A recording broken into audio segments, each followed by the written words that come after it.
finally, there's my baby. That is 15 years of a car restoration. I'd say only 8 years of that was actual work. The other 8 was, I don't know, me having a job, me going to college, and not having the time to work on it. But now I'm home in Corpus Christi, and I got all the freaking time in the world with this COVID-19. We have drug her out of storage, and I can't wait to get back. I'm glad I'm wearing sunglasses because I get a little teary-eyed with this. I can still remember the day that we went and picked it up, and then while we were taking it off the trailer, it was quite a moment. And so for those of y'all who might not be familiar with what a 912e is, well, they were only built in 1976.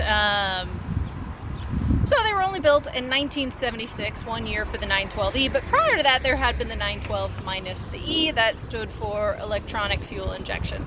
And when I first got this car, so keep in mind this is 15 years ago, I was like 14, and the 912es still they weren't considered popular or like coveted. So now they are, because you know why? Scarcity. They were only made for 1 year.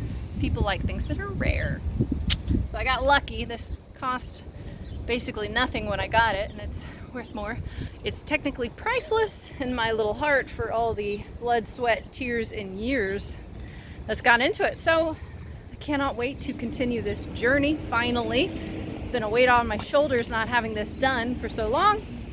If you want to follow the journey, go ahead and press subscribe wherever that button might be.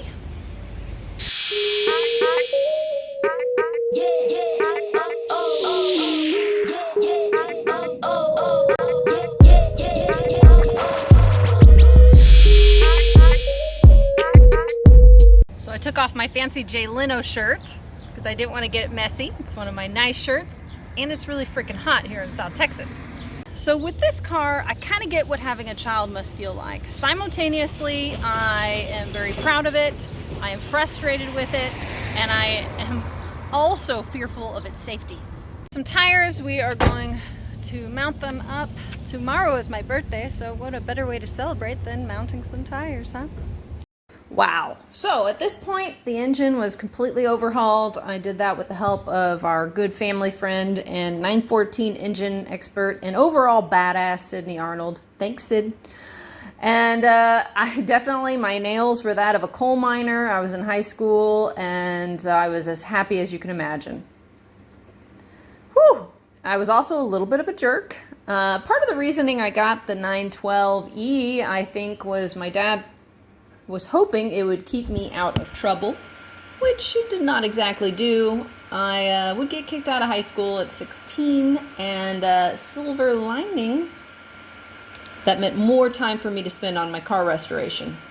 And now, it's not like I was exactly a bad kid, I just really wasn't good at not getting caught. You want to get better at that. And this restoration project, if anything, especially during such formative years as teenage years, could not have been more perfect for me. I got to spend a lot of time around seriously top-notch quality car folk, and that not through any kind of special intelligence of my own, just that kind of wisdom does get imparted if you spend enough time around them.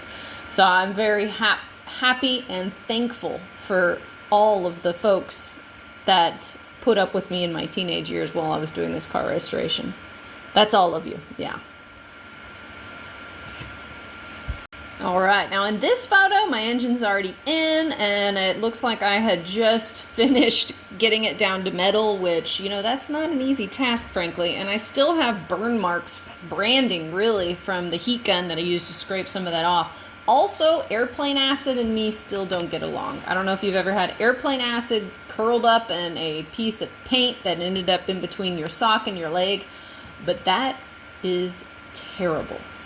So anyways, after I put it down to metal, I spent a couple of summers working in an auto body shop, and that was really special. Pretty sure I'm taking out my seats in that photo because I am going to be putting in a new carpet kit that I created myself. Kind of easy to do, frankly. You rip out the old one, you cut a pattern around them, and then you use some very serious glue to get them back in.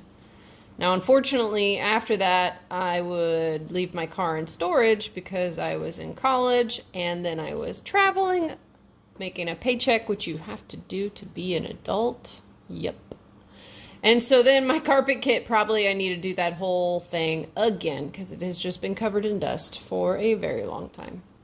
So, guys, if you would like to follow this fun little journey, I'm sure there will be something entertaining, hopefully no loss of digits or limbs, and hopefully no tears. But if you'd like to follow this fun journey, then go ahead and click subscribe because it'll probably be full of entertainment. All right, have a great Sunday. Goodbye.